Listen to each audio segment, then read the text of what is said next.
Friends, मैं किरण वर्मा आपके अपने यूट्यूब चैनल पढ़ाकू योद्धा में आप सभी का हार्दिक स्वागत करती हूँ।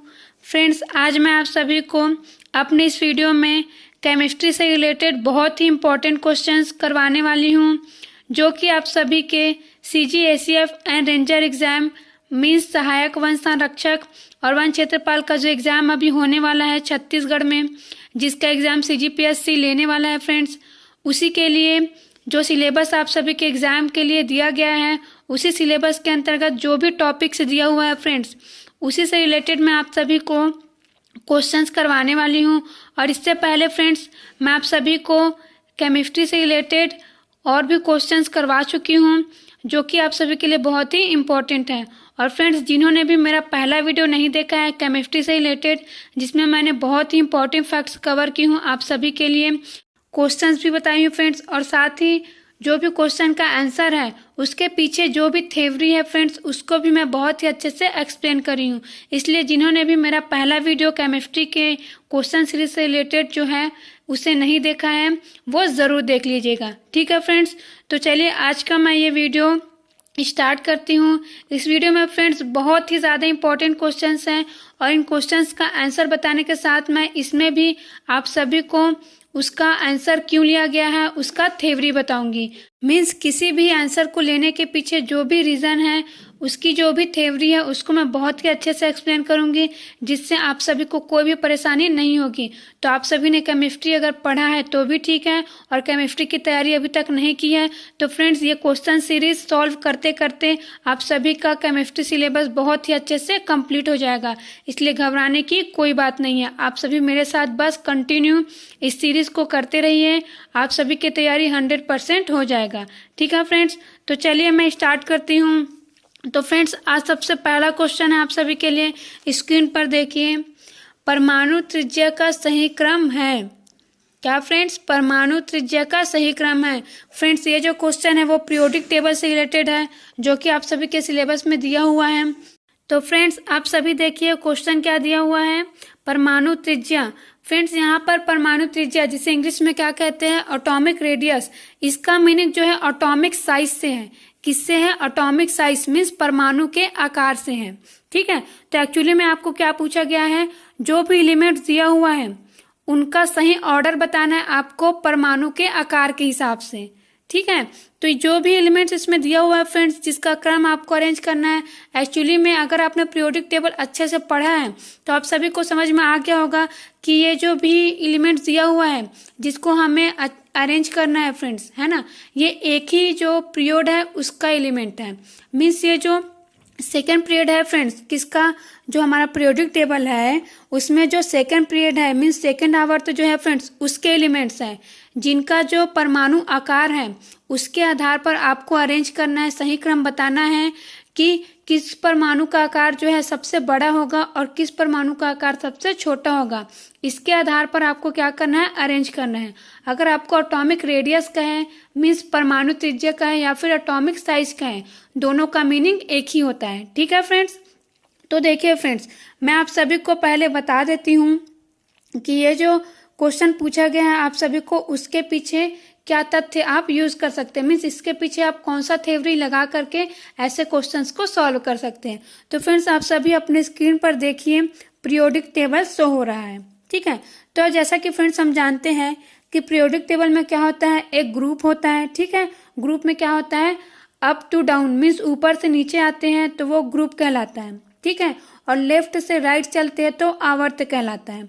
तो आवर्त कितने हैं, 7 हैं, और ग्रुप कितने हैं फ्रेंड्स, ग्रुप मीन्स वर्ग कितना है, 18 है। ठीक है, वैसे हमें संख्या से कोई मतलब नहीं है इस थ्योरी में, मैं आपको सिर्फ ऐसे ही बता रही हूँ मीन्स जनरल नॉलेज के लिए, क्योंकि मैं अभी आपको पीरियोडिक टेबल दिखाई तो मुझे इतना तो बताना ही था। अब देखिए फ्रेंड्स, अब मैं आप सभी को बताती हूँ कि परमाणु त्रिज्या या परमाणु आकार का संबंध आवर्त और वर्ग में कैसे है। मीन्स अगर पीरियड में पूछा जाए तो आप कैसे सॉल्व करेंगे, और अगर आपको वर्ग में या फिर जिसे हम ग्रुप कहते हैं उसमें का एलिमेंट दिया हो तो आप कैसे सॉल्व करेंगे। तो देखिए फ्रेंड्स, जब भी हम पीरियड में, ध्यान से सुनिएगा, मैं जो बता रही हूँ वो बहुत ही इंपॉर्टेंट है और हर जगह यही थ्योरी यूज होता है।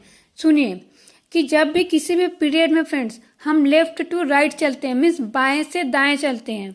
किसी भी पीरियड में या आवर्त में बाएं से दाएं चलते हैं।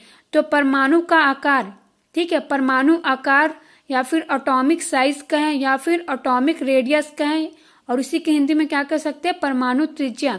मैं चारों नाम इसलिए बोल रही हूँ क्योंकि आपको इंग्लिश में भी पता होना चाहिए और हिंदी में भी पता होना चाहिए, क्योंकि हिंदी मीडियम के भी बच्चे हैं, मीन्स हिंदी मीडियम के ही बच्चे हैं, लेकिन हिंदी मीडियम के बच्चों को इंग्लिश भी पता होना चाहिए, क्योंकि कभी कभी एग्जाम में इंग्लिश दिया रहता है हिंदी में भी। ठीक है, तो चलिए आगे मैं क्या बता रही थी कि अगर हम कभी भी लेफ्ट टू राइट चलते, किसी भी आवर्त में बाएं से दाएं चलते हैं, तो जो एटॉमिक साइज है वो कम होते जाता है। क्या होते जाता है, कम होते जाता है। ठीक है, और उसी को अगर हम ग्रुप में देखें या फिर वर्ग में देखें, तो ऊपर से अगर हम नीचे आते हैं तो एटॉमिक साइज क्या होता है, बढ़ते जाता है। ठीक है, एटॉमिक साइज क्या होता है, बढ़ते जाता है, मीन्स परमाणु का आकार क्या है, बढ़ते जाता है वर्ग में ऊपर से नीचे आते हैं तो। और आवर्त में बाएं से दाएं चलते हैं तो क्या होता है, परमाणु का आकार कम होते जाता है। ठीक है फ्रेंड्स, अब क्यों कम होते जाता है मैं ये भी आप सभी को बता देती हूँ। आप सभी ने अगर अच्छे से पढ़ा होगा एटॉमिक स्ट्रक्चर, ठीक है, क्या एटॉमिक स्ट्रक्चर, तो आप सभी को पता होना चाहिए कि किसी भी आवर्त में, क्या किसी भी आवर्त में जो ऑर्बिट्स होते हैं, ऑर्बिट्स मीन्स कक्षा, ठीक है, कक्षा भी कह सकते हैं उसको, कोष भी कहते हैं और इंग्लिश में सेल भी कहते हैं। ठीक है, तो अगर आपने अच्छे से एटॉमिक स्ट्रक्चर पढ़ा होगा तो आप सभी को पता है कि किसी भी आवर्त में जो सेल होता है या फिर ऑर्बिट होता है उसकी संख्या क्या रहती है, सेम रहता है। मीन्स जब हम आवर्त में बाएं से दाएं चलते हैं तो जितने भी एलिमेंट्स आते हैं इसके अंतर्गत एक ही आवर्त में, उन सभी में जो ऑर्बिट्स है उसकी संख्या सेम रहता है। ऑर्बिट्स मीन्स कक्षा, ठीक है, और एक होता है ऑर्बिटल। तो ऑर्बिटल और ऑर्बिट्स दोनों अलग अलग हैं। एक होता है हिंदी में कक्षा और एक होता है कक्षक। तो जो कक्षा होता है ऑर्बिट, उसके अंतर्गत आते हैं ऑर्बिटल्स। ठीक है, तो ऑर्बिटल्स की बात हम अभी नहीं कर रहे हैं, हम बात कर रहे हैं ऑर्बिट की। ठीक है, इसी ऑर्बिट के अंतर्गत आते हैं जो भी ऑर्बिटल्स है वो। तो जितने भी एलिमेंट्स होते हैं किसी भी आवर्त में, उसमें क्या होता है, जो ऑर्बिट है वो सेम रहता है। लेकिन जैसे जैसे परमाणु क्रमांक बढ़ते जाता है, इलेक्ट्रॉनों की संख्या बढ़ते जाता है। मीन्स उसी ऑर्बिट में, एक ही ऑर्बिट में क्या होते जाता है, इलेक्ट्रॉनों की संख्या बढ़ती जाती है। और साथ ही फ्रेंड्स, परमाणु क्रमांक बढ़ने के साथ इलेक्ट्रॉनों की संख्या तो बढ़ती है, लेकिन जो धनावेश है मीन्स प्रोटॉनों की संख्या भी बढ़ते जाता है। ठीक है, तो इससे क्या होता है, जो नाभिक है उसका धनावेश बढ़ जाता है, जिसकी वजह से वो जो बाहरी कोश के इलेक्ट्रॉन्स रहते हैं, मीन्स जो एक्सटर्नल हमारा ऑर्बिट है वहां के जो भी इलेक्ट्रॉन्स है उसको नाभिक ज्यादा अट्रैक्ट करने लगता है। ठीक है, इससे क्या होता है, परमाणु जो है सिकुड़ जाता है। देखिए ऑर्बिट की संख्या तो सब में सेम है। फॉर एग्जाम्पल मैं आप सभी को बताती हूँ, लिथियम से लेते हैं, ठीक है, सेकेंड आवर्त का लेते हैं। तो लिथियम से लेकर अगर मैं नियॉन तक जाती हूँ तो ऑर्बिट तो सेम है सब में, है ना, लेकिन नियॉन में इलेक्ट्रॉनिक की संख्या ज्यादा है। ठीक है, क्या है, नियॉन में इलेक्ट्रॉनिक की संख्या ज्यादा है, वहीं लिथियम में इलेक्ट्रॉनिक की संख्या कम है। और साथ ही धनावेश जो है वो भी कम है। ठीक है, मीन्स पॉजिटिव जो चार्ज है, जो न्यूक्लियस है उसका, वो भी कम है। किसमें, लिथियम में, इसलिए उसका आकार बड़ा होगा। लेकिन वही अगर हम नियॉन को देखें तो उसमें क्या होगा, जो नाभिक है उसका जो पॉजिटिव चार्ज है, धनावेश है, वो ज्यादा होता है, क्योंकि उसमें क्या है, परमाणु क्रमांक ज्यादा है उसका, तो उसके हिसाब से प्रोटॉनों की संख्या ज्यादा है। तो ये ज्यादा अट्रैक्ट करते हैं जो बाहरी सेल में जो भी इलेक्ट्रॉन्स रहते हैं उसको। इससे क्या होता है, परमाणु जो है सिकुड़ जाता है और उसका आकार कम हो जाता है। ठीक है फ्रेंड्स, और उसी को अगर हम वर्ग में देखते हैं तो वर्ग में जब ऊपर से नीचे आते हैं तो जैसा कि मैं बताई कि ऊपर से नीचे आएंगे तो पर जितने भी एलिमेंट्स है एक वर्ग से, ठीक है, वर्ग में अगर हम ऊपर से नीचे आते हैं, फॉर एग्जांपल मैं पहला वाला वर्ग लेती हूँ, जैसे हाइड्रोजन है, हाइड्रोजन जो है फर्स्ट पीरियड में है। फिर अगर मैं सेकंड देखूँ एक ही वर्ग का दूसरा एलिमेंट, तो वो लिथियम है, तो सेकंड में है, मीन्स सेकंड पीरियड में है। तो जैसे जैसे पीरियड बढ़ता जाता है ऑर्बिट्स बढ़ते जाते हैं, मीन्स कक्षा की संख्या बढ़ती जाती है। तो इससे क्या होता है, जो इलेक्ट्रॉन्स है वो अलग अलग कक्षा में प्रवेश करते जाते हैं। इसकी वजह से जो परमाणु का आकार है वो बढ़ते जाता है। ठीक है, क्या होता है, परमाणु का आकार क्या है, बढ़ते जाता है फ्रेंड्स।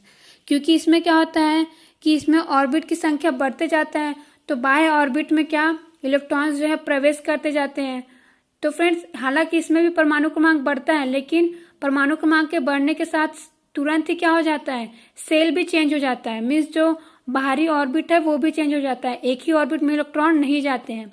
इसकी वजह से जो नाभिक का आकर्षण है वो कम हो जाता है बाह्य इलेक्ट्रॉन पर, और जो परमाणु का आकार है वो बढ़ जाता है। ठीक है, तो आप सभी को समझ में आ गया होगा कि वर्ग में ऊपर से नीचे आते हैं तो परमाणु का आकार क्यों बड़ा हो जाता है, और जब आवर्त में बाएं से दाएं चलते हैं तो परमाणु का आकार क्यों छोटा हो जाता है। ठीक है फ्रेंड्स, तो देखिए इस क्वेश्चन का आंसर क्या होगा। इस क्वेश्चन में फ्रेंड्स जो सेकेंड पीरियड के एलिमेंट्स हैं उनको दिया हुआ है। किसको किसको दिया हुआ है, बेरिलियम को दिया हुआ है, कार्बन को दिया हुआ है, फ्लोरीन को दिया हुआ है और नियॉन को दिया हुआ है। ठीक है, तो देखिए आप सभी, बेरिलियम के बाद क्या है, कार्बन है, कार्बन के बाद क्या है, फ्लोरीन है, फ्लोरीन के बाद नियॉन है। मीन्स आपको ऐसा क्रम चूज करना है जिसमें सबसे पहले में क्या हो, बेरिलियम हो, क्योंकि बेरिलियम का ही क्या है, एटॉमिक जो साइज है वो सबसे ज्यादा होगा, क्योंकि हम किस में चल रहे हैं, पीरियड में चल रहे हैं, क्योंकि पीरियड में क्या होता है, पीरियड मीन्स आवर्त में चल रहे हैं, तो इसमें क्या होता है, लेफ्ट से राइट चलते हैं, बाएं से दाएं चलते हैं तो परमाणु का आकार छोटा होता जाता है।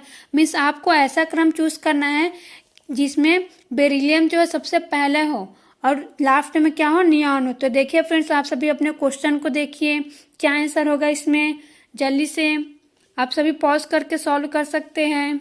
ठीक है, तो देखिए अब मैं आंसर बता देती हूँ। इसका आंसर फ्रेंड्स जो ए दिया हुआ है वही इसका आंसर है, पहला ही जो ऑप्शन दिया हुआ है वही आंसर है, क्योंकि बेरिलियम के बाद कार्बन, कार्बन के बाद फ्लोरीन, फ्लोरीन के बाद नियॉन। अब देखिए जो सेकंड दिया हुआ है, थर्ड दिया हुआ है और डी दिया हुआ है, वो तो वैसे भी गलत, डी तो वैसे भी गलत हो गया क्योंकि फ्लोरीन को दे दिया पहला।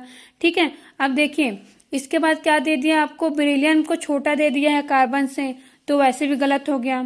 तो ऐसे आप सभी इजीली इसको बहुत ही अच्छे से सॉल्व कर सकते हैं। आपको बस पता होना चाहिए कि वर्ग में ऊपर से नीचे जाते हैं तो परमाणु आकार में क्या होता है, मीन्स परमाणु आकार में वृद्धि होती है, कमी होती है, और अगर बाएं से दाएं चलते हैं पीरियड में या आवर्त में तो क्या होता है। ठीक है, इसलिए मैं आप सभी को अच्छे से पहले ही इसका थ्योरी बता दी हूँ। ठीक है फ्रेंड्स, तो ऐसा कोई भी क्वेश्चन आए तो आप सभी अब इजीली सॉल्व कर सकते हैं।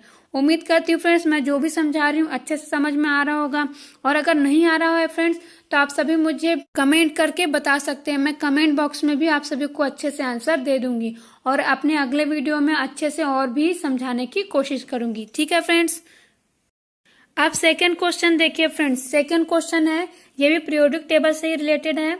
निम्नलिखित में से कौन से सम इलेक्ट्रॉनीय हैं, क्या निम्नलिखित में से कौन से सम इलेक्ट्रॉनीय हैं।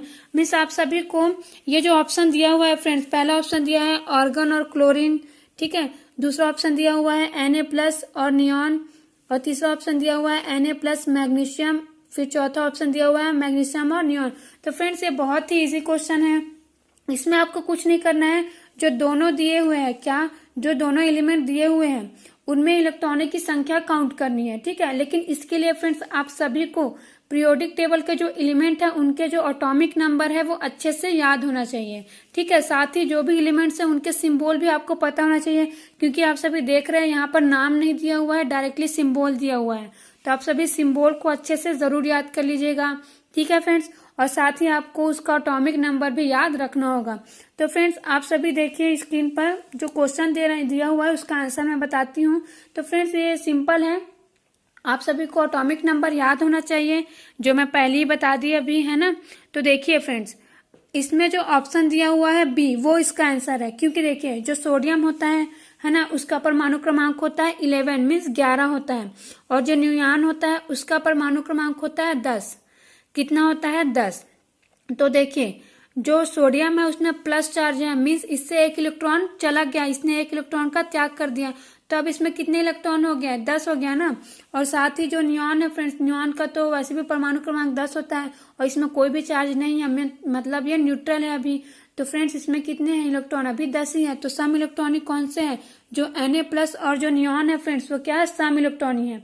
एक बार फिर से सुन लीजिए, सम इलेक्ट्रॉनिक मीन्स ये कि आपको ये ऐसे तत्वों को बताना है, इसमें चूज करना है ऑप्शन जिनमें इलेक्ट्रॉनों की संख्या सेम है। ठीक है, तो जो बी ऑप्शन है फ्रेंड्स, इसमें नियॉन का परमाणु क्रमांक होता है या एटॉमिक नंबर कितना होता है, 10 होता है।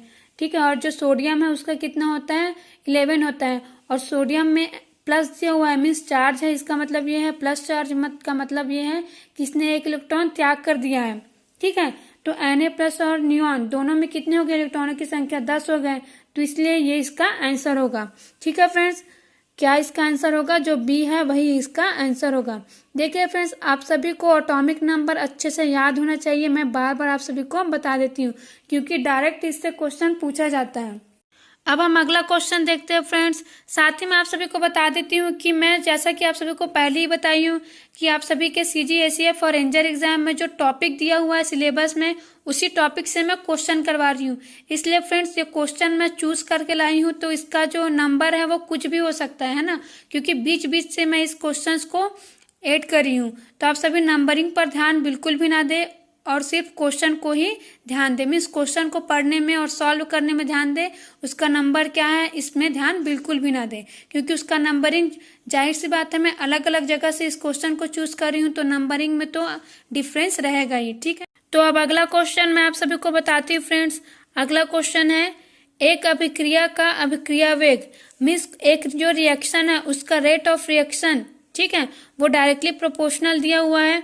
डायरेक्टली प्रोपोर्शनल मीन्स समानुपाती दिया हुआ है, ए स्क्वायर ब्रैकेट, ठीक है, और उसके बाद इनटू में दिया हुआ है बी, वो भी स्क्वायर ब्रैकेट में है, और उसके ऊपर में मीन्स उसके पावर में क्या दिया हुआ है? हाफ दिया हुआ है। पावर मीन्स घात में, ठीक है, आधा मीन्स हाफ दिया हुआ है, ठीक है, 1/2। इसके लिए अभिक्रिया की कोटि होगी, मीन्स ये जो अभिक्रिया का समीकरण दिया हुआ है फ्रेंड्स रेट ऑफ रिएक्शन का, इससे आप सभी को अभिक्रिया की कोटि बतानी है। अभिक्रिया की कोटि मीन्स ऑर्डर ऑफ रिएक्शन बताना है आप सभी को।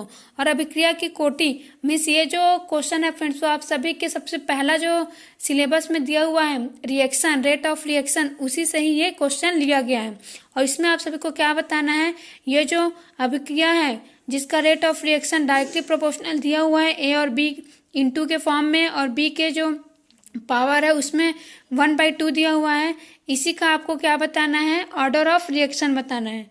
ठीक है, तो फ्रेंड्स अगर आप सभी ने पढ़ लिया होगा ऑर्डर ऑफ रिएक्शन तो आप सभी इसे सॉल्व कर सकते हैं, लेकिन अगर आपने अभी तक नहीं पढ़ा है तो मैं अभी आप सभी को इसके पीछे का जो भी थ्योरी है वो बता देती हूँ, उसके बाद मैं आप सभी को इसका आंसर बताऊंगी। ठीक है, तो देखिए फ्रेंड्स, आप सभी को कभी भी आप रेट ऑफ रिएक्शन पढ़ते हैं तो दो बातें आपको याद रखनी होती है। कौन कौन सा? अभिक्रिया की अनुसंख्यता या आणविकता, मिस मॉलिक्यूलरिटी ऑफ ए रिएक्शन, और फिर ऑर्डर ऑफ रिएक्शन मिस अभिक्रिया की कोटि। दो चीजें होती है, अभिक्रिया की अनुसंख्यता और एक होता है अभिक्रिया की कोटि, ऑर्डर ऑफ रिएक्शन। तो फ्रेंड्स ये दोनों ही बहुत ही सिंपल है, लेकिन इसमें थोड़ा सा डिफरेंस है। तो देखिए, अभिक्रिया की अनुसंख्यता या आणविकता क्या होता है? तो जितने भी मॉलिक्यूल्स, अभिकारकों मीन्स रिएक्टर्स जो होते हैं, जिनकी अभिक्रिया से कोई भी प्रोडक्ट बनता है, तो जितने भी रिएक्टर पार्टिसिपेट करते हैं मीन्स जो अभिकारक पार्टिसिपेट करते हैं अभिक्रिया में, उनके अणुओं की टोटल संख्या को अभिक्रिया की अनुसंख्यता कहते हैं। एक बार फिर से सुनिए मैं क्या बोली। अभिक्रिया में जो भी अभिकारक भाग लेते हैं, ठीक है, उनके अणुओं की जो संख्या होती है, उनके जो टोटल एडिशन होता है, उसको क्या कहते हैं? अभिक्रिया की अनुसंख्यता कहते हैं। ठीक है, सिंपल है। आप सभी को समझ में आ गया होगा फ्रेंड्स कि अभिक्रिया की अनुसंख्यता क्या होता है। अब मैं आप सभी को बताती हूँ अभिक्रिया की कोटि, क्या? Order of reaction. तो फ्रेंड्स आप सभी को इसके लिए एक नियम के बारे में जानना होगा। वैसे तो आप सभी ने इस नियम को पढ़ा होगा, मैं आप सभी को बता देती हूँ वो नियम क्या है। द्रव्य अनुपाती क्रिया का नियम, या फिर इसे लॉ ऑफ मास एक्शन भी कहते हैं, और आपको सिंपली इसे रेट लॉ के नाम से भी जानते होंगे। किस नाम से? रेट लॉ मीन्स दर नियम के नाम से भी जानते होंगे। तो फ्रेंड्स इसको मैं सिंपली आप सभी को समझा देती हूँ कि आखिर ये होता क्या है। वैसे फ्रेंड्स इसको मैं आप सभी को एग्जाम्पल के थ्रू भी बताऊंगी, लेकिन अभी आप सभी सुन लीजिए इसको होता क्या है। तो इसमें होता क्या है फ्रेंड्स, इस नियम के अनुसार कोई भी अभिक्रिया है मीन्स कोई भी अभिक्रिया जो है उसकी जो दर है वो उस अभिक्रिया में भाग लेने वाले जो भी अभिकारक है मीन्स जो भी रिएक्टर्स है, उनके जो सांद्रण है उसके गुणनफल के डायरेक्टली प्रोपोर्शनल होता है। ठीक है, डायरेक्टली प्रोपोर्शनल होता है मीन्स समानुपाती होता है। मैं एक बार आप सभी को हिंदी में अच्छे से बता देती हूँ। ठीक है, क्या बोली मैं? किसी भी अभिक्रिया में किसी भी अभिक्रिया में उस अभिक्रिया की जो दर है वो उस अभिक्रिया में भाग लेने वाले जितने भी अभिकारक हैं या फिर जो उत्पाद है फ्रेंड्स, उनके सक्रिय मात्राओं के गुणनफल के समानुपाती होता है। ठीक है, अब आप सभी अपनी स्क्रीन पर देखिए, शो हो रहा है एक सामान्य मैं अभिक्रिया का एग्जाम्पल दी हूँ, जिसके थ्रू मैं आप सभी को अभिक्रिया की जो अनुसंख्यता है और जो अभिक्रिया की कोटि है उसे समझा देती हूँ। ठीक है, तो देखिए एक मैं नॉर्मल रिएक्शन ली हूँ, ठीक है, जिसमें क्या हो रहा है, ए बी और सी मिलकर उत्पाद बना रहे हैं। ठीक है, मैं सिंपल रिएक्शन दी तो उत्पाद क्या बन रहा है उस पर ध्यान मत दीजिए, क्योंकि अभी हमें किससे काम है, अभिकारकों से काम है, मीन्स रिएक्टर से काम है। तो देखिए ये जो दिया हुआ है ए प्लस बी प्लस सी, ठीक है, इसके सामने जो छोटा है, ठीक है, स्मॉल है, स्मॉल बी स्मॉल सी लिखा हुआ है। ठीक है, तो ये क्या है, ये मॉलिक्यूल्स है। ये जो रिएक्टर्स है ए बी सी, जो कैपिटल लिखा हुआ है फ्रेंड्स वो रिएक्टर्स है, मीन्स अभिकारक है ए बी सी जो आपस में रिएक्ट कर रहे हैं, और जो स्मॉल लेटर्स में लिखा हुआ है ए बी सी वो इनके मॉलिक्यूल्स मीन्स अणुओं की संख्या है। ठीक है, तो इसकी अनुसंख्यता क्या होगी, इसकी अनुसंख्यता सिंपली मैं क्या बताई थी, किसी भी अभिक्रिया में जो भी अभिकारक भाग लेते हैं उनके अणुओं की टोटल संख्या ही क्या होता है, मीन्स टोटल जो एडिशन या फिर योग होता है वही क्या होता है, अभिक्रिया की अनुसंख्यता। तो इसकी अनुसंख्यता या फिर मॉलिक्यूलरिटी और फिर रिएक्शन क्या होगा, ए प्लस बी प्लस सी। ठीक है, तो ये बहुत ईजी है। अब देखिए इसके लिए अब हम क्या देखेंगे, दर नियम देखेंगे। किसके लिए, अभिक्रिया की कोटि मीन्स ऑर्डर ऑफ रिएक्शन के लिए दर नियम देखेंगे। तो दर नियम में मैं क्या बताई कि जो अभिक्रिया का वेग होता है, देखिए फ्रेंड्स अभिक्रिया का वेग बोले या फिर अभिक्रिया की दर बोले दोनों ही एक ही है। ठीक है, इसे इंग्लिश में रेट ऑफ रिएक्शन ही कहते हैं। ठीक है, तो जो अभिक्रिया का वेग या दर है या फिर इंग्लिश में क्या रेट ऑफ रिएक्शन है, वो समानुपाती होता है किसके किसके, जितने भी अभिकारक हैं, क्या जितने भी अभिकारक हैं उनकी सक्रिय मात्रा के गुणनफल के। तो फ्रेंड्स जो भी अभिकारक है उनकी सक्रिय मात्रा को, क्या जो भी अभिकारक है उसकी सक्रिय मात्रा को इंग्लिश में कहते हैं एक्टिव मास। क्या कहते हैं, एक्टिव मास। उसको कैसे लिखा जाता है, स्क्वायर ब्रैकेट में लिखा जाता है। कैसे लिखा जाता है, स्क्वायर ब्रैकेट में लिखा जाता है। ठीक है, और ये जो अभिकारक है फ्रेंड्स, क्या ये जो रिएक्टर्स या अभिकारक है इनके जितने भी मॉलिक्यूल्स, क्या जितने भी मॉलिक्यूल्स जो है अभिक्रिया की वेग को प्रभावित करते हैं, क्या जितने भी मॉलिक्यूल्स जो हैं उनकी जो सांद्रता है वो अभिक्रिया की वेग को प्रभावित करते हैं, उनकी संख्या को, ये जो भी अभिकारक है इनकी जो सक्रिय मात्रा है जिसको मैं गुणनफल के रूप में लिखी हूँ, उसका जो पावर है, पावर मीन्स घात, उसके ऊपर में लिख देते हैं। ठीक है, क्या कर देते हैं, लिख देते हैं। तो देखिए फ्रेंड्स यहीं से देखिए क्या लिखा हुआ है, अभिक्रिया का वेग या दर, ठीक है, वो समानुपाती है या फिर डायरेक्टली प्रोपोर्शनल है। जो भी अभिकारक हैं ए बी सी उनके सक्रिय मात्रा मीन्स एक्टिव मास, उसके गुणनफल या फिर उसके इंग्लिश में क्या कहते हैं, प्रोडक्ट कहते हैं गुणनफल को। ठीक है, तो जो अभिक्रिया का वेग या दर है वो समानुपाती है अभिकारकों की सक्रिय मात्रा के, और उसके घात में या फिर पावर में क्या लिखा हुआ है, इनके उन अणुओं की संख्या लिखी हुई है। क्या इनके जो अणु हैं या फिर जो मॉलिक्यूल्स हैं जिनकी सांद्रता में परिवर्तन का, क्या जिनकी सांद्रता में परिवर्तन का अभिक्रिया की वेग पर प्रभाव पड़ता है, वो जो मॉलिक्यूल्स हैं उनके नंबर्स उनके घात में लिखे हुए हैं, मीन्स पावर में लिखे हुए हैं। ठीक है, तब अभिक्रिया की कोटि क्या होती है, इन सब का एडिशन होता है। जो पावर्स दिख रहा है ना उसका एडिशन होता है, P plus Q plus R. ठीक है, अब आप सभी क्वेश्चन को देखिए, इसके बाद मैं इसको आगे और एक्सप्लेन करूंगी।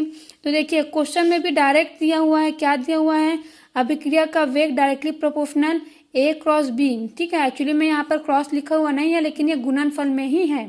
तो देखिए A मीन्स A के घात में कुछ नहीं है, मीन्स 1, हमेशा 1 रहता है। किसी के पावर में अगर कुछ ना हो तो हमेशा वहां पर 1 रहता है, 1 को कभी भी शो नहीं करते हैं। और B के पावर में क्या दिया हुआ है, हाफ दिया हुआ है, मीन्स 1/2। तो इन दोनों का एडिशन क्या होगा, यही तो होगा अभिक्रिया की कोटि। ठीक है, यही क्या होगा, अभिक्रिया की कोटि या फिर ऑर्डर ऑफ रिएक्शन। ठीक है, तो कितना आ जाएगा आंसर, 3/2। कितना हो जाएगा, 3/2। 1 प्लस हाफ कितना होता है, 3/2 ही होगा ना। 3/2 मीन्स क्या, हिंदी में बोल सकते हैं 1.5। ठीक है, तो कितना हो जाएगा, 3/2। इसका आंसर होगा आपका 3/2। अब फिर से आप सभी यहाँ पर आ जाइए, है ना, इक्वेशन में अच्छे से और समझा देती हूँ।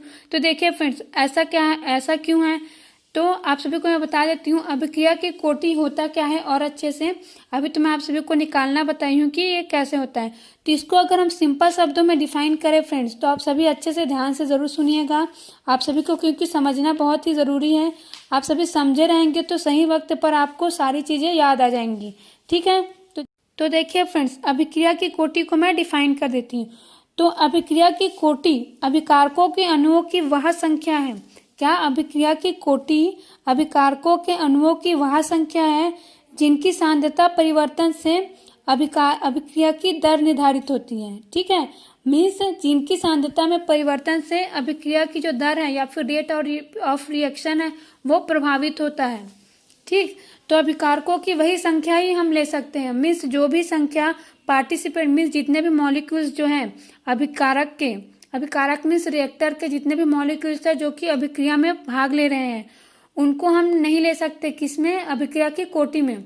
मीन्स ये जो अभिक्रिया की कोटि है वो A+B+C के बराबर भी हो सकता है। ऐसा नहीं है कि सारे मॉलिक्यूल्स पार्टिसिपेट नहीं करते हैं, लेकिन कई रिएक्शन ऐसे होते हैं जिनमें देखा गया है कि सारे मॉलिक्यूल्स जो है पार्टिसिपेट नहीं करते हैं। इसलिए जो अभिक्रिया की कोटि है वो अलग है और जो अभिक्रिया की अनुसंख्यता है वो अलग है। ठीक है, एक बार फिर से सुनिए, अभिक्रिया की अनुसंख्यता क्या है, जितने भी अभिकारक के अणु पार्टिसिपेट कर रहे हैं अभिक्रिया में उन सब का एडिशन है अभिक्रिया की अनुसंख्यता। और अभिक्रिया की कोटि क्या है, अभिकारकों के अणुओं की वह संख्या।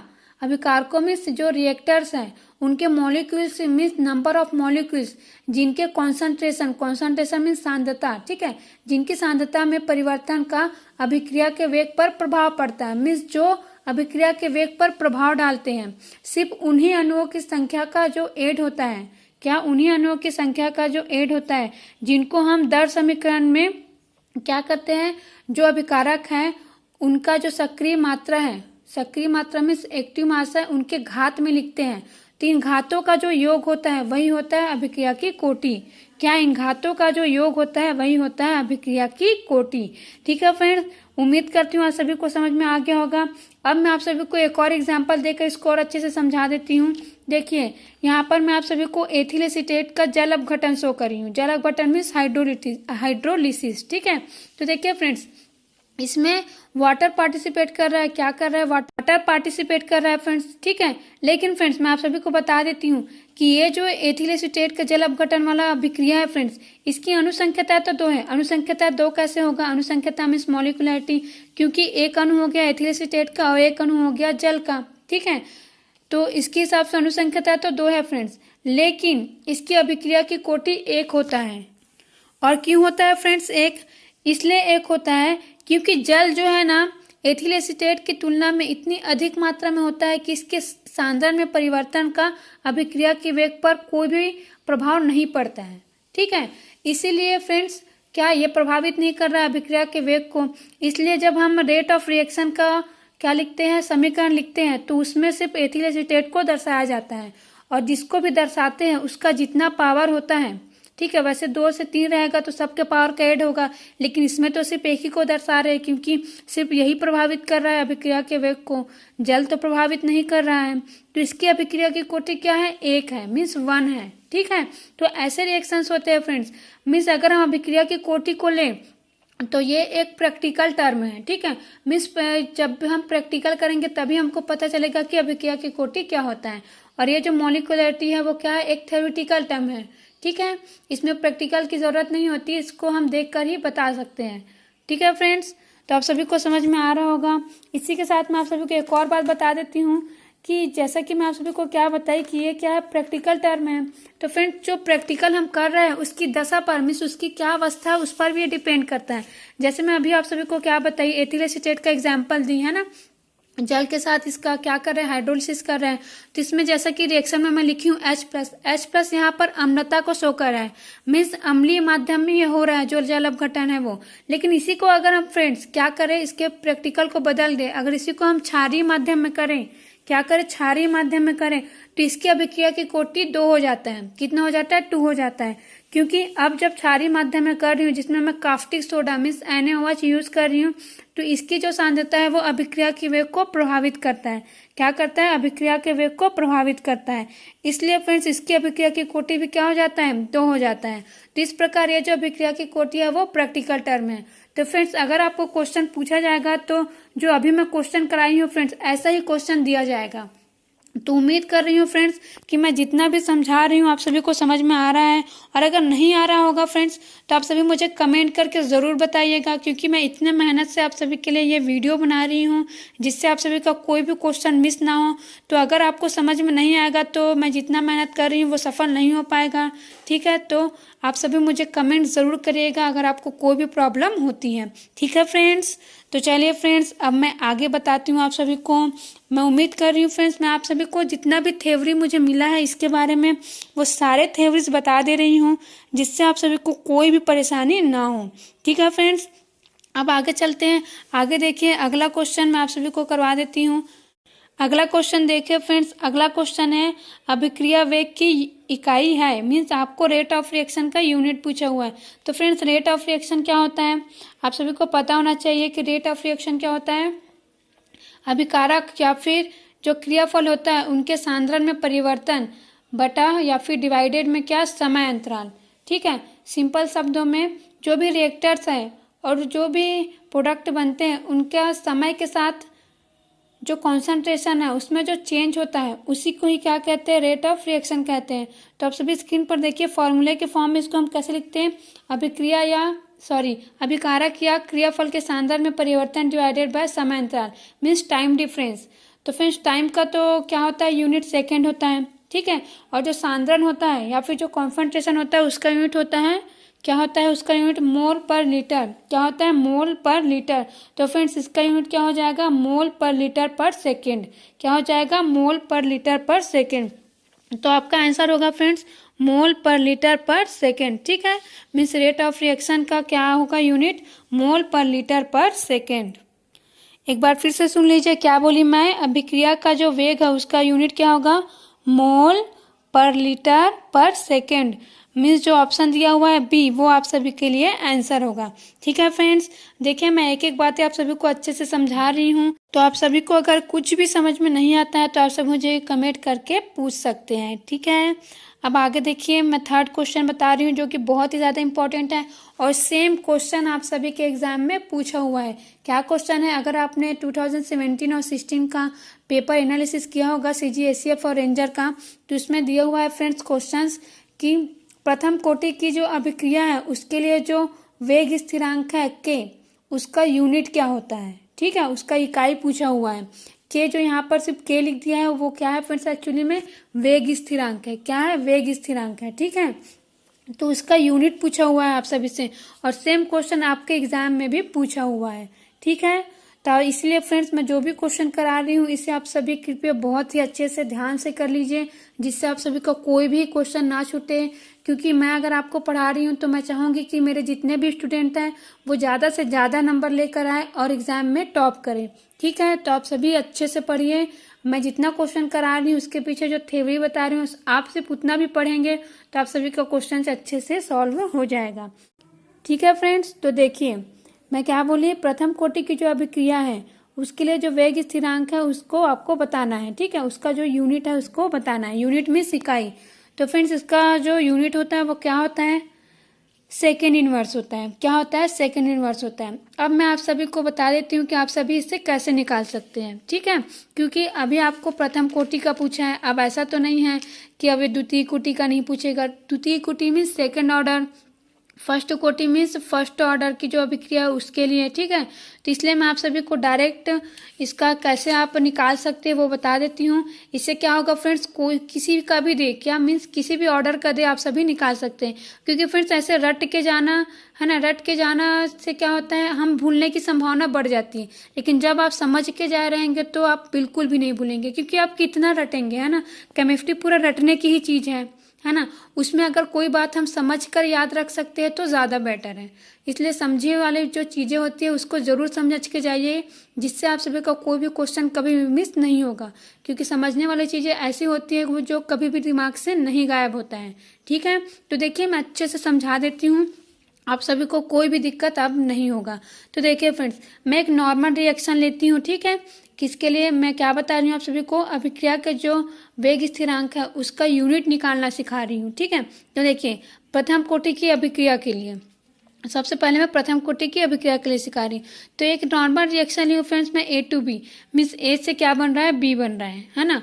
और मैं अभी आप सभी को क्या बताई हूँ, द्रव्यानुपातिक क्रिया का नियम, means law of mass action बताई हूँ ना, या फिर आप सिंपली उसे क्या याद रख सकते हैं, रेट लॉ कहते हैं। रेट लॉ मीन्स दर नियम कहते हैं उससे। ठीक है, तो दर नियम से क्या होता है फ्रेंड्स, जो अभिक्रिया की दर है, क्या, जो अभिक्रिया की दर है जिसे हम स्मॉल r से शो करते हैं, वो डायरेक्टली प्रोपोर्शनल होता है अभिकारक या क्रियाफल के सांद्रण के। ठीक है, क्या अभिकारक या क्रियाफल के सांद्रण कह सकते हैं, या फिर उसे एक्टिव मास भी कहते हैं या सक्रिय मात्रा भी कहते हैं। ठीक है, तो अब सिंपली मैं आप सभी को बताते जा रही हूँ, आप सभी को कोई भी कंफ्यूजन नहीं होगा। तो देखिए फ्रेंड्स, रेट नियम क्या कहता है कि किसी भी अभिक्रिया की जो दर है, क्या, किसी भी अभिक्रिया की दर या फिर वेग भी कह सकते हैं फ्रेंड्स, वेग बोले या दर बोले एक ही होता है। मैं बार बार बता देती हूँ, क्योंकि एग्जाम में या तो वेग लिखा हुआ दिया रहेगा या दर लिखा हुआ दिया रहेगा, इससे आप सभी को कंफ्यूज बिल्कुल नहीं होना है।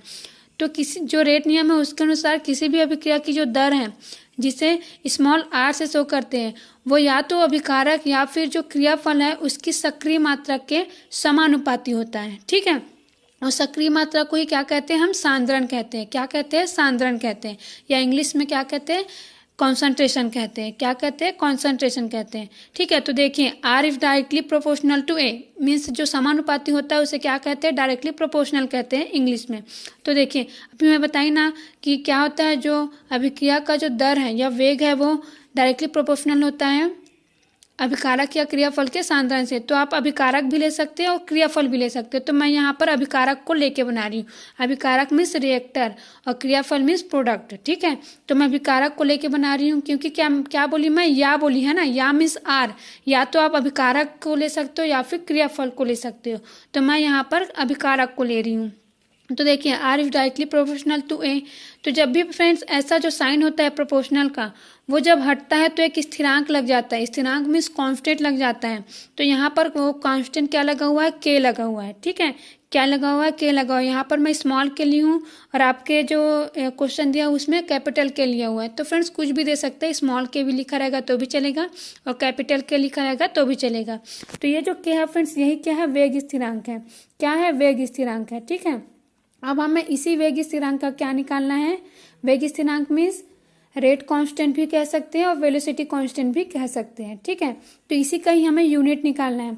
तो अब देखिए, अब मैं इसको समीकरण 1 ले लेती हूँ, है ना, 1 दे दी मैं इसको। अब मैं एक एक करके इसको सॉल्व करूंगी।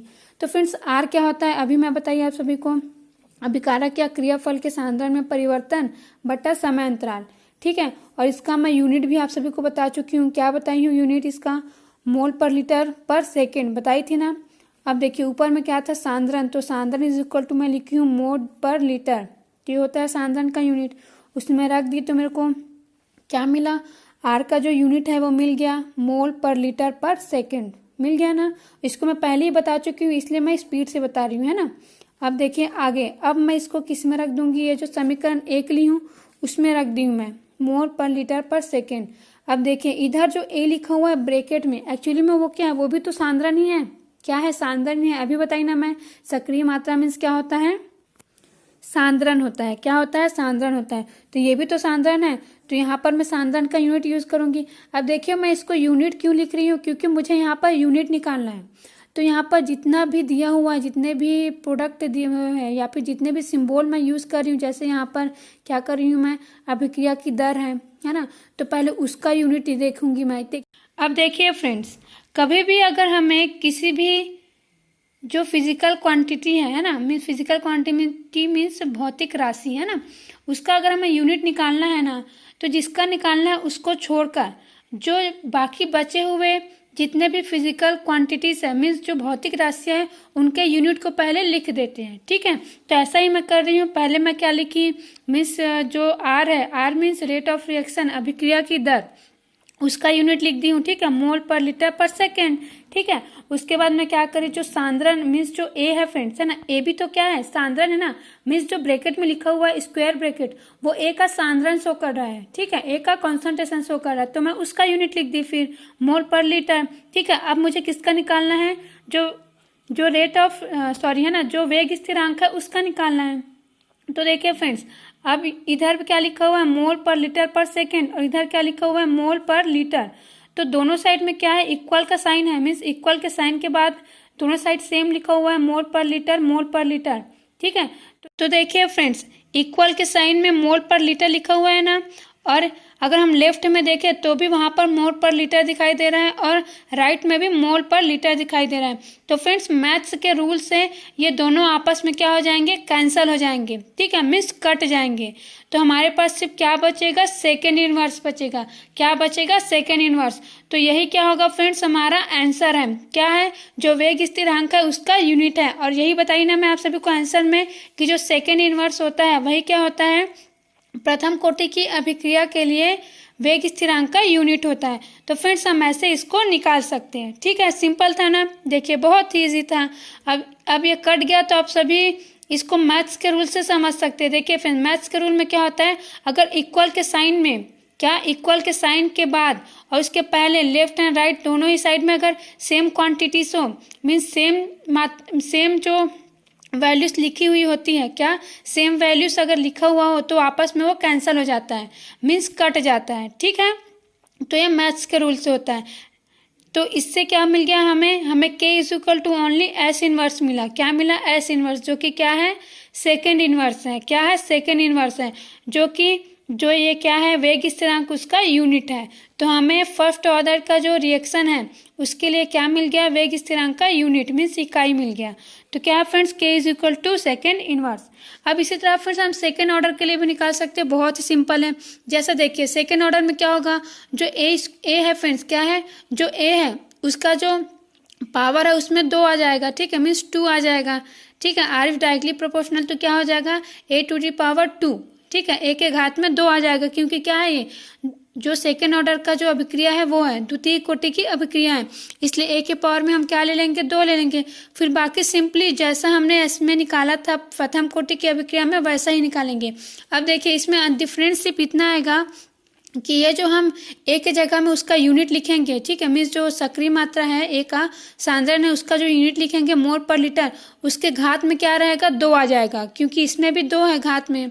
ठीक है, जो सक्रिय मात्रा लिए हैं हम लोग ए का उसमें भी 2 है, तो इसमें भी क्या आ जाएगा, 2 आ जाएगा। ठीक है, तो अब मैथ्स के रूल से फ्रेंड्स, अगर ब्रैकेट के बाहर 2 हो, क्या हो, ब्रैकेट के बाहर 2 या फिर 3 हो, कोई भी संख्या हो, तो उसका अंदर में इंटू हो जाता है घात में। तो इसका जब अंदर में इंटू होगा तो मोल का स्क्वायर हो जाएगा और एल में -2 हो जाएगा। ठीक है, ये किससे हो रहा है, घातांक का नियम होता है मैथ्स में, है ना, उसके नियम से ऐसे इंटू हो जाएगा और इन दोनों के घात में आ जाएगा। तो अब देखिए फ्रेंड्स, अब मैथ्स के रूल से अगर हम कभी भी लेफ्ट साइड से जो इंटू में कोई भी वैल्यू है उसको अगर हम राइट साइड में लाएं या फिर राइट साइड से लेफ्ट साइड में लाते हैं तो बटे में आ जाता है। ठीक है, मीन्स डिवाइड में आ जाता है। तो मैं क्या कर रही हूँ, जो K के साइड में मोल स्क्वायर है और जो L-2 लिखा हुआ है उसको मैं राइट साइड से लेफ्ट साइड में ला रही हूँ फ्रेंड्स। और ये क्या है, ये K एक्चुअली में ये K के साथ क्या है फ्रेंड्स, इंटू के फॉर्म में मीन्स ये जो K है, मोल स्क्वायर, L-2 ये सब क्या है, गुणनफल के रूप में। ठीक है, तो जब मैं इसको राइट से लेफ्ट में लाऊंगी तो ये मोल लीटर पर सेकेंड जो है ना, मोल पर लीटर पर सेकेंड जो है फ्रेंड्स, उसके किस में आएगा, डिवाइड में आएगा। तो फ्रेंड्स देखिए, जो ऊपर में भी क्या है, मोल पर लीटर है और नीचे में भी मोल स्क्वायर लीटर के पावर में -2 है। ठीक है, तो जो इसमें क्या है, 1 है, इसके पावर में कुछ नहीं लिखा है, मोल के पावर में ऊपर में मीन्स 1 है, तो आपस में ये 1 कैंसिल हो जाएगा। ठीक है, तो हमारे पास सिर्फ जो नीचे है, नीचे मीन्स हर कहते हैं जिसे हम, है ना, डिन्यूमरेटर कहते हैं, उसमें क्या आ जाएगा, सिर्फ मोल लीटर इनवर्स आ जाएगा। ठीक है, क्योंकि ऊपर से जो मोल लीटर इनवर्स था उससे कैंसिल हो गया, एक कैंसिल हो गया सिर्फ, तो नीचे में सिर्फ हमारे पास एक ही मोल बचेगा और एक ही लीटर इन्वर्स बचेगा। ठीक है, तो ये फ्रेंड्स फिर हमारे क्या निकल गया, जो सेकेंड ऑर्डर का जो रिएक्शन होता है, द्वितीय कोटि की जो अभिक्रिया होती है फ्रेंड्स, उसके लिए हमारे लिए क्या निकल गया, वेग स्थिरांक का मात्रक निकल गया। देखिए जब मोल को हम नीचे से ऊपर लेकर जाएंगे फ्रेंड्स, तो आप सभी को पता है इसके घात में कुछ नहीं है लेकिन 1 होता है। कभी भी कोई भी अगर वैल्यू लिखी है तो उसके पावर में कुछ नहीं है, मीन्स अगर वो लिखा हुआ है तो उसके पावर में 1 रहता है और 1 को कभी लिखते नहीं है। लेकिन जब मैं उसको नीचे से ऊपर लेकर जाऊंगी तो ये इन्वर्स हो जाएगा। इन्वर्स मीन्स उल्टा, इसलिए इसके पावर में क्या लिख दिया, इन्वर्स लिख दिया। ठीक है, जो -1 लिखा हुआ है एक्चुअली में उसको क्या बोलते हैं, इन्वर्स कहते हैं।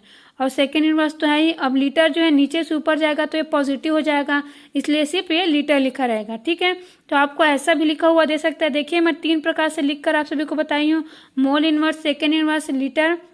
फिर आपको लीटर पहले में लिखा हो, मोल इन्वर्स लिखा हो, सेकेंड इन्वर्स लिखा हो, ऐसा भी लिखा दे सकता है। फिर नीचे में लीटर, मोल इन्वर्स, सेकेंड इन्वर्स हिंदी में। ठीक है, तो ये हो गया फ्रेंड्स सेकेंड ऑर्डर का जो रिएक्शन है उसके लिए क्या है, ये वेग स्थिरांक का यूनिट है। तो इस प्रकार फ्रेंड्स आप किसी भी ऑर्डर का जो भी वेग स्थिरांक है उसका यूनिट निकाल सकते हैं। उम्मीद करती हूँ फ्रेंड्स आप सभी को अच्छे से समझ में आ गया होगा, क्योंकि मैं आप सभी को इतने अच्छे से एक्सप्लेन कर रही हूँ। और अगर कुछ भी समझ में नहीं आया है फ्रेंड्स तो एक बार फिर से कहती हूँ, आप सभी मुझे कमेंट करके पूछ सकते हैं। अब आगे देखिए फ्रेंड्स, आगे है आप सभी के लिए, एक अभिक्रिया का वेग स्थिरांक निम्न में से किस पर निर्भर करता है। ठीक है, क्या आप सभी को ये जो वेग स्थिरांक का यूनिट अभी मैं निकाल कर बताई हूँ फ्रेंड्स, वो एक्चुअली में किस पर निर्भर करता है वो बताना है। तो ताप पर निर्भर करता है, अभिक्रिया की सीमा पर, अभिक्रिया का समय, अभिकारकों का प्रारंभिक सांद्रण। तो फ्रेंड्स ये जो अभिक्रिया का वेग स्थिरांक होता है वो ओनली ताप पर डिपेंड करता है, मीन्स अभिक्रिया का ताप कितना है इस पर डिपेंड करता है।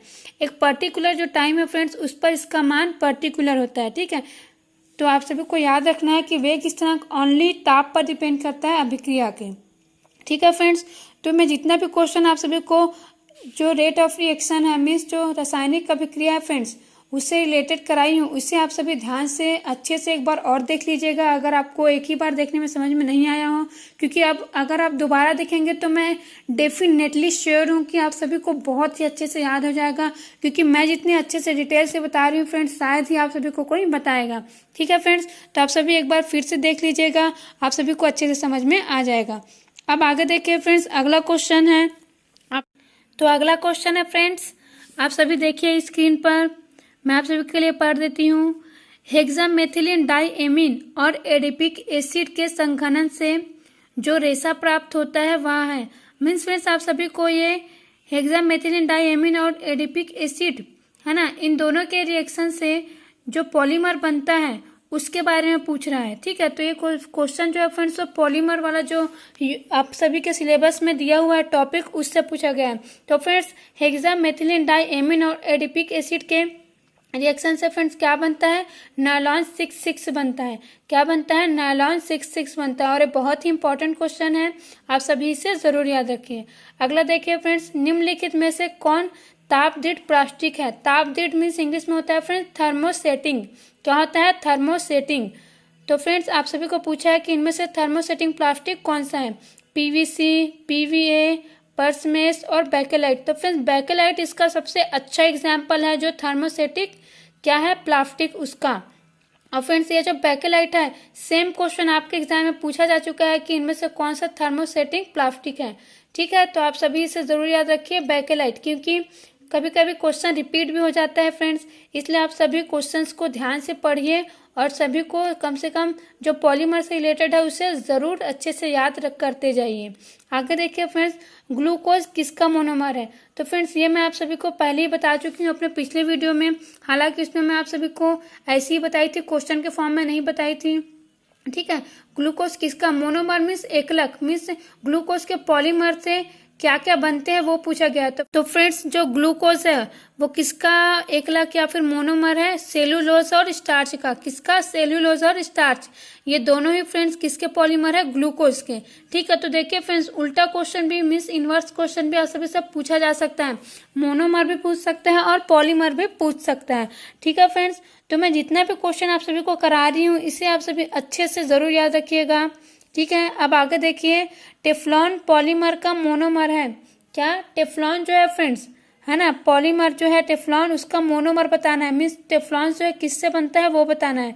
तो फ्रेंड्स ये किससे बनता है, CF2। तो देखिए फ्रेंड्स आप सभी को फॉर्मूला भी याद रखना है ना, क्योंकि इसका नाम हालांकि टेट्राफ्लोरो एथिलीन है। क्या है, टेट्राफ्लोरो एथिलीन, है ना, लेकिन यहाँ पर नाम न दे करके आप सभी को केमिकल फॉर्म में दे दिया है, इसलिए आप सभी को इसका फॉर्मूला भी याद होना चाहिए, जिसका आंसर होगा फ्रेंड्स CF2। क्या है, CF2। ठीक है फ्रेंड्स।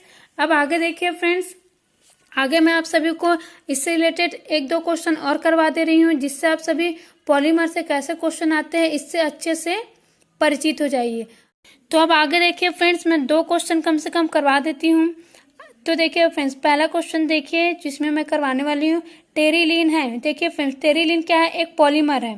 तो ये किस प्रकार का पॉलीमर है ये पूछा गया है। तो देखिए फ्रेंड्स, ऐसा क्वेश्चन पूछेगा तो आप सभी के लिए डिफिकल्ट हो सकता है। तो टेरिलीन फ्रेंड्स एक क्या है, पॉलीएस्टर है, मीन्स बहुएस्टर है। क्या है, बहुएस्टर है, और आप सभी को यह याद रखना है।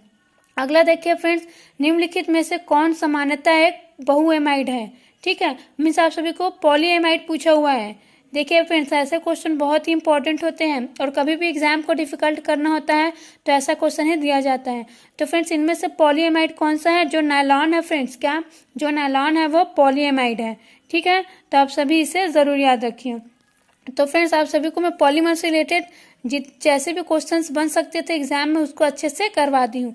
अब आगे देखते हैं फ्रेंड्स, अगले क्वेश्चन पे चलते हैं। अब अगला क्वेश्चन है फ्रेंड्स आप सभी के लिए, जर्मन सिल्वर निम्नतम मिश्र धातु है। तो फ्रेंड्स, आप सभी ने अगर क्वेश्चन एनालिसिस किया होगा तो आप सभी को जो मिश्र धातु है, या फिर जिसे हम इंग्लिश में एलॉय कहते हैं, उससे क्वेश्चन पूछा हुआ है। ठीक है, तो आप सभी को जो इम्पोर्टेंट एलॉयस है फ्रेंड्स वो जरूर याद होना चाहिए। तो उनमें से इम्पोर्टेंट फ्रेंड्स एक जर्मन सिल्वर जो है बहुत ही ज़्यादा इम्पोर्टेंट है। तो फ्रेंड्स, जो जर्मन सिल्वर है वो किससे बना होता है वो आप सभी को बताना है। फ्रेंड्स, मैं आप सभी को जर्मन सिल्वर की एक विशेषता बताती हूँ। जो जर्मन सिल्वर है ना फ्रेंड्स, उसमें सिल्वर नहीं होता है। ठीक है, क्या नहीं होता, सिल्वर नहीं होता है। तो फ्रेंड्स, आप सभी आंसर जान गए होंगे, क्योंकि एक ही ऑप्शन ऐसा दिया हुआ है जिसमें सिल्वर नहीं है। ये जानबूझ के इस क्वेश्चन को देता है फ्रेंड्स, क्योंकि इसमें क्या है, जो जर्मन सिल्वर लिखा हुआ है लेकिन सिल्वर नहीं होता है। सिल्वर किस लिए लिखा हुआ है, क्योंकि सिल्वर के जैसे इसमें चमक होती है। क्या होती है, चमक होती है। तो फ्रेंड्स, इसका आंसर होगा सी, कॉपर, निकिल और जिंक। इसमें सिल्वर नहीं होता है। आप सभी इसे जरूर याद रखिए। और ऐसा क्वेश्चन बहुत बार पूछा जा चुका है अदर एग्जाम्स में, SSC रेलवे में, कि इनमें से कौन सा सिल्वर है जिसमें सिल्वर नहीं होता है। जर्मन सिल्वर रहता है, हॉर्न सिल्वर रहता है, ऐसा ऑप्शन दिया रहता है। ठीक है, तो आप सभी याद रखिए कि जर्मन सिल्वर में सिल्वर नहीं होता है। ठीक है फ्रेंड्स, अब आगे देखिए फ्रेंड्स, एक्चुअली मैं ये जो क्वेश्चन करा रही हूँ फ्रेंड्स मैं आप सभी को, वो आप सभी का जो धातु से रिलेटेड टॉपिक है ना, धातु कर्म, मेटलर्जी, है ना, एसके का सांद्रण करके उसी के अंतर्गत का ये क्वेश्चन है। ठीक है, अब आगे देखिए, आगे है जिंक के धातु कर्मीय प्रक्रम में होने वाली एक अभिक्रिया दी है friends, zinc sulphide plus 3O2, है ना, टेंस टू क्या बन रहा है, जिंक ऑक्साइड बन रहा है और सल्फर डाइऑक्साइड बन रहा है। तो ये जो रिएक्शन है इसको क्या कहते हैं ये पूछा गया है। और ऐसा क्वेश्चन फ्रेंड्स आप सभी के एग्जाम्स में आया होगा, है ना, आप सभी ने देखा होगा, तो पता होगा आप सभी को कि ऐसा क्वेश्चन आप सभी के एग्जाम्स में आ चुका है। ठीक है, रिएक्शन दे दिया हुआ है, आयरन के बारे में भी दिया हुआ है, कॉपर से रिलेटेड भी रिएक्शंस दिए हुए हैं, है ना, और आप सभी को एग्जाम में पूछा हुआ है।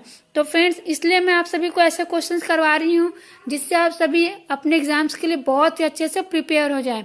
ठीक है फ्रेंड्स, तो आप सभी देखिए, जिंक के धातु कर्मीय प्रक्रम में ये जो होने वाली अभिक्रिया है उसको क्या कहते हैं फ्रेंड्स।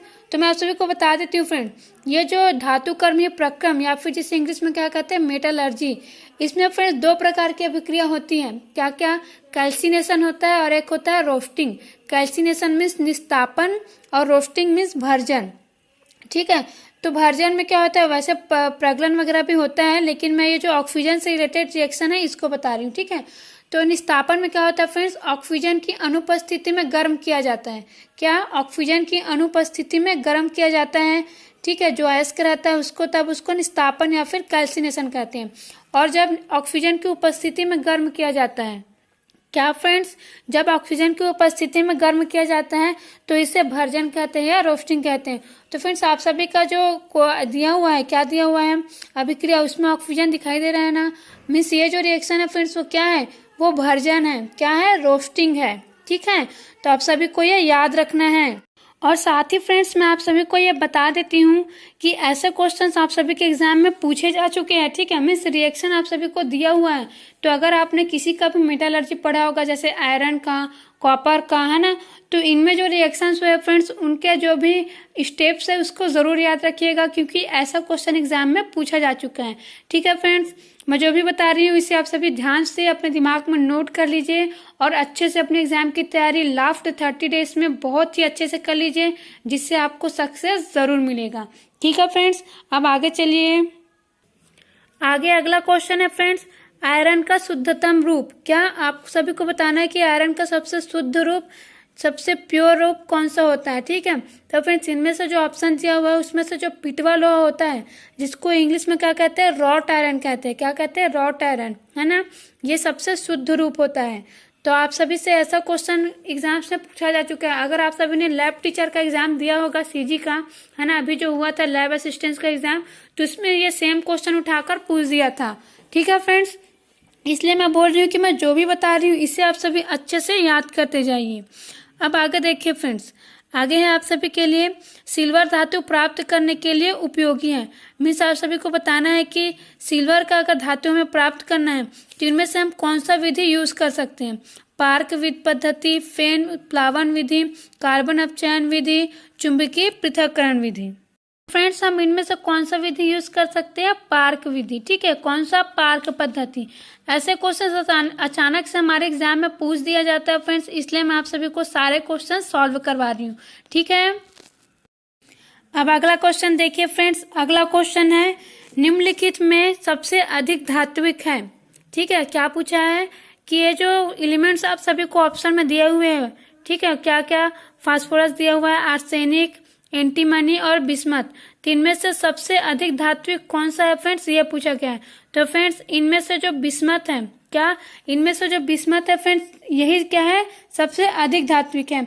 साथ ही आप सभी के लिए मैं आप बता देती हूँ कि ये जो फास्फोरस है फ्रेंड्स, अगर आप सभी ने पीरियोडिक टेबल अच्छे से पढ़ लिया होगा तो आप सभी को पता होगा कि फास्फोरस एक्चुअली में क्या है, ये एक आधातु है, ठीक है। और जो एंटीमनी Sb दिया हुआ है ना, Sb क्या है, एंटीमनी का सिंबल है, और As जो है आर्सेनिक का सिंबल है। तो ये दोनों क्या है फ्रेंड्स, ये अर्धचालक में आते हैं, ठीक है, सेमीकंडक्टर के अंतर्गत आते हैं। और इनमें से जो बिस्मथ है फ्रेंड्स, सिर्फ यही क्या है फ्रेंड्स, सिर्फ यही जो है धात्विक प्रॉपर्टी शो करता है। तो आप सभी को समझ में आ गया होगा कि इसका आंसर क्या है, बिस्मथ, ठीक है फ्रेंड्स। और उसके बाद अगला देखिए Ce, जिसका परमाणु क्रमांक दिया हुआ है 58, तो ये किसके, मीन्स कौन से ब्लॉक का एलिमेंट है, ये पूछा गया आप सभी को, ठीक है। Ce58 सदस्य है किस ब्लॉक का, तो फ्रेंड्स एक्चुअली में किस ब्लॉक का एलिमेंट है, ये F ब्लॉक का एलिमेंट है। क्या है, F ब्लॉक का है, ठीक है। क्या है, ये लैंथेनाइट्स के अंतर्गत आता है फ्रेंड्स, किसके अंतर्गत, लैंथेनाइट्स के अंतर्गत आता है F ब्लॉक में। तो फ्रेंड्स आप सभी को पीरियोडिक टेबल बहुत ही अच्छे से याद कर लेना है, क्योंकि इससे कोई भी क्वेश्चन एग्जाम में पूछा जा सकता है। और आप सभी ने अगर क्वेश्चन पेपर देखा होगा तो उसमें 2 से 3 क्वेश्चन जरूर पूछ रहा है फ्रेंड्स। तो आप सभी को पीरियोडिक टेबल से रिलेटेड सारी बातें याद होनी चाहिए, ठीक है फ्रेंड्स। अब अगला क्वेश्चन देखिए, अगला क्वेश्चन है 3 बाह्य अपूर्ण कोष वाला तत्व है। क्या, 3 बाह्य अपूर्ण कोष वाला तत्व कौन सा है। तो फ्रेंड्स आप सभी जानते हैं पीरियोडिक टेबल के जितने भी एलिमेंट्स है उसको डिवाइड किया गया है ना, जैसे ट्रांजिशन एलिमेंट है ना, संक्रमण तत्व, प्रतिनिधि तत्व है ना, जिसको हम क्या बोलते हैं, रिप्रेजेंटेटिव एलिमेंट्स कहते हैं। फिर इनर ट्रांजिशन एलिमेंट्स है ना, तो इस प्रकार से डिवाइड किया गया है। तो फ्रेंड्स इनमें से जो आउटर सेल होता है फ्रेंड्स, है ना, क्या, जो आउटर 3 सेल्स होते हैं जो कि इनकम्प्लीट होते हैं, ऐसा वाला जो तत्व है वो कौन सा है। तो फ्रेंड्स इनमें से जो C है, C मीन्स जो इनर ट्रांजिशन एलिमेंट है, क्या, इनर ट्रांजिशन एलिमेंट है फ्रेंड्स। ये ऐसे तत्व होते हैं पीरियोडिक टेबल के अंतर्गत जिनके जो आउटर मोस्ट जो 3 सेल्स है, मीन्स जो 3 बाह्य अपूर्ण कोष होते हैं फ्रेंड्स, वो क्या होते हैं, अपूर्ण होते हैं। क्या होते हैं, अपूर्ण होते हैं। तो आप सभी याद रखिए 3 बाह्य अपूर्ण कोष वाला एलिमेंट कौन सा है, जो आंतरिक संक्रमण तत्व, जिसे इंग्लिश में क्या कहते हैं, इनर ट्रांजिशन एलिमेंट कहते हैं, यही आएगा इसका आंसर, ठीक है फ्रेंड्स। तो देखिए इससे किसी भी प्रकार का कोई भी क्वेश्चन आपके एग्जाम में बन सकता है, इसलिए आप सभी को इससे रिलेटेड सारी बातें पता होना चाहिए, ठीक है। अब देखते हैं फ्रेंड्स अगला क्वेश्चन, और ये आज का सबसे लास्ट क्वेश्चन है और बहुत ही इंपॉर्टेंट क्वेश्चन। क्वेश्चन है फ्रेंड्स, सोडियम धातु को नहीं रखा जा सकता। क्या सोडियम धातु को नहीं रखा जा सकता? तो फ्रेंड्स आप सभी से पूछा जा रहा है कि इनमें से ऐसा कौन सा ऑयल है जिसमें हम जो सोडियम धातु है उसको नहीं रख सकते। आज तक आप सभी ने सुना होगा फ्रेंड्स कि हम सोडियम धातु को किसमें रख सकते हैं, लेकिन क्वेश्चन अपोजिट पूछा हुआ है कि किसमें नहीं रख सकते हैं। तो ऑप्शन दिया हुआ है केरोसिन में, बेंजीन में, अल्कोहल में, टॉल्यूइन में। तो फ्रेंड्स इनमें से जो सी ऑप्शन दिया हुआ है अल्कोहल में, है ना, यही आपका आंसर है। हम सोडियम धातु को अल्कोहल में नहीं रख सकते हैं। ठीक है फ्रेंड्स, तो ये रहा फ्रेंड्स आप सभी के लिए बहुत ही ज़्यादा इंपॉर्टेंट सेशन, और मैं उम्मीद करती हूँ आप सभी को मैं जितना भी बताई हूँ वो अच्छे से समझ में आ गया होगा। और फ्रेंड्स मैं एक बार फिर से कहती हूँ, अगर आपको कुछ भी समझ में नहीं आता है तो प्लीज़ प्लीज़ प्लीज़ आप सभी मुझे कमेंट ज़रूर करिएगा, क्योंकि मैं जब आप सभी को पढ़ा रही हूँ तो मेरा लक्ष्य यही है कि आप सभी को अच्छे से समझ में आ जाए। और अगर नहीं आ रहा है तो आप मुझे कमेंट कर सकते हैं। ठीक है फ्रेंड्स, और जो भी बच्चे हमारे इस चैनल को देख रहे हैं फ्रेंड्स, अगर हमारे चैनल पर पहली बार इस वीडियो को देख रहे हैं तो हमारे इस यूट्यूब चैनल को सब्सक्राइब ज़रूर करिएगा। हमारे यूट्यूब चैनल पर आप सभी को इन्वायरमेंट की तैयारी भी करवाई जा रही है, साथ ही सीजीजी के भी बहुत ही अच्छे से पढ़ा रहे हैं हम लोग। तो आप सभी हम जितना भी पढ़ा रहे हैं उसका भरपूर लाभ उठाइए फ्रेंड्स, क्योंकि आप सभी के लिए ही हम पढ़ा रहे हैं।